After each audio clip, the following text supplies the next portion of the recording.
Saluons le nouveau venu de l'édition locale, le premier numéro de Timoun Magazine.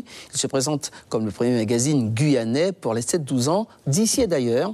Le premier numéro s'intéresse à l'Atipa sous toutes ses formes et on en profite d'ailleurs pour rendre hommage à Alfred Parépou, l'auteur d'Atipa, le premier livre intégralement rédigé en créole guyanais. Présentation de Clotilde Séraphin-Georges et Christian Cholot.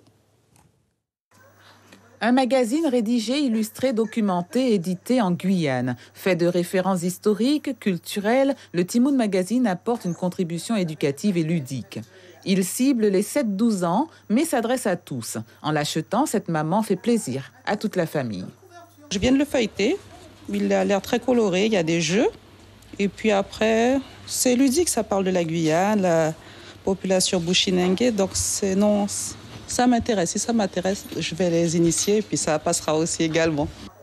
L'équipe rédactionnelle, faite de plus d'une dizaine de compétences, souhaitait consacrer ce premier numéro à l'Atipa, au Parépou et évidemment au premier livre en créole guyanais, Atipa d'Alfred Parépou. La personne qui a surtout écrit, c'est Gustave Fonchois.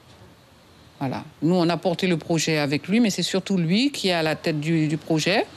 Après, on a cherché Wesley Dupré, qui est un jeune prof d'art plastique à Saint-Laurent. Donc, c'est lui qui a fait toute l'illustration.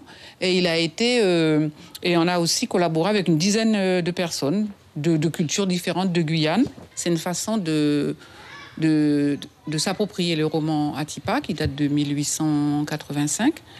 Donc, dans ce premier numéro, on trouve la vie en Guyane à cette époque-là, la recette, comment préparer l'Atipa, les différentes personnes qui ont travaillé sur le projet, un reportage sur Co, avec Maillot de Co, des jeux, des charades, des contes dans les différentes langues parlées dans les différentes cultures de Guyane.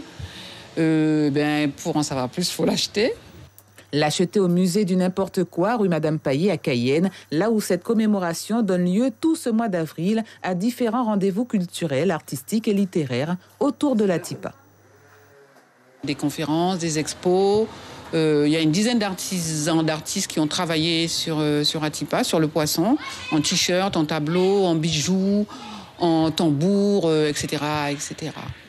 Et donc, tous les vendredis, on fait quelque chose autour d'Atipa. Le vendredi 27, on propose de la musique, l'expo, dégustation d'Atipa, et on va présenter tous les livres qui ont été inspirés du roman Atipa.